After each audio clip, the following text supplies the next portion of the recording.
ஹல்லேலூயா. ஏனென்றால் அலங்கத்தை இடிக்கும்படியாக அநேக சத்துனுடைய தந்திரங்களை முறியடிக்கும்படியாக ராக்காலங்களிலே ஜாமக்காரர் என்ன பண்ணணும்? நிறுத்துங்கன்னு சொல்லுகிறான். அப்படிப்பட்ட ஜாமக்காரர்களாய் ஊழியக்காரர்கள் எழுவணும். தேசத்தை அழிவில் இருந்து பாதுகாக்கும்படியாய் அவள் திறப்பிலை நிற்கணும். அதனால இங்க அழகா சொல்லப்பட்டிருக்கு, இதோ ராக்காலங்களில் கர்த்தருடைய ஆலயத்தில் நிற்கும் கர்த்தரின் ஊழியக்காரரே, நீங்கள் எல்லாரும் கர்த்தரை ஸ்தோத்திரிங்கள். உங்கள் கைகளை பரிசுத்த ஸ்தலத்துக்கு நேராக எடுத்து கர்த்தரை ஸ்தோத்திரிங்க. வானத்தையும் பூமியும் உண்டாக்கின கர்த்தர் சீயோனிலிருந்து உன்னை ஆசீர்வதிப்பாராக.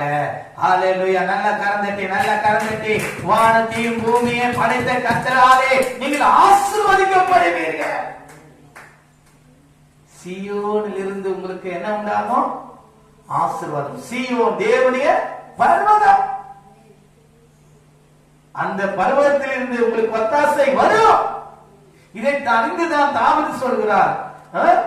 என்ன சொல்றார்? எனக்கு ஒத்தாசை ஒரு பர்வதத்துக்கு நேராக என் கண்களை வானத்தையும் பூமியை உண்டாக்கின கர்த்தரிடத்திலிருந்து எனக்கு ஒத்தாசை. எந்த சூழ்நிலையிலும் உங்களுக்கு உதவி செய்கிற ஒரே ஒருவர் தான். மனுஷன் நம்பினா அவன் கைவிட்டுருவான். ஆனா எந்த நாளிலும் தேவனை நோக்கி நீங்கள் கண்களை ஏற்றுவீர்கள். ஆனால் வானத்தை பூமியை படைத்த தேவன் உங்களை ஆசீர்வதிக்க அவர் வல்லவராக இருக்கிறார்.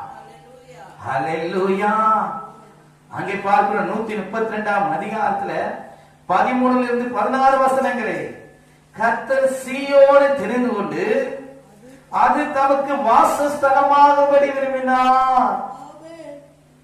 நல்லா கவனிங்க, இது தேவனுடைய சமூகம். இது சீயோன் என்று அழைக்கப்படும். ஏனென்றால் ஆண்டவர் சொல்றாரு, 2-3 பேர் நாமத்தினால் கூடியிருந்தா நான் அவர்கள் நடுவில் நான் இருப்பேன் என்று சொல்லுகிறார். இங்க இருந்துதான் ஆசீர்வாதம் உங்களுக்கு உண்டாகும். இங்க இருந்துதான் ஊழியக்காரருடைய வாயிலிருந்து புறப்படுகிற வார்த்தையினால் நீங்கள் ஆசீர்வதிக்கப்படுவீர்கள். ஹல்லேலூயா. அது மாத்திரம் நாங்க சொல்ல நல்ல கவனிங்க. கர்த்தர் சீயோனை தெரிந்து கொண்டு அது தமக்கு வாசஸ்தலம் ஆகும்படி விரும்பினார். இது என்றென்றைக்கும் நான் தங்கும் இடம்.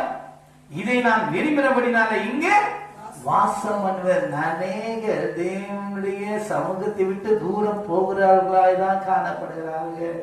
தேவனுடைய சமூகத்துல காத்திருக்கிற அனுபவம் ஒரு சிலருக்கு தான் இருக்கு. ஆனா வேதம் அழகா சொல்றது, கர்த்தருக்கு காத்திருக்கிறவர்களோ புது பலனடைந்த கழுகுகளை போல செட்டல் எடுத்து எழும்புவார்கள். அவர் ஓடினாலும்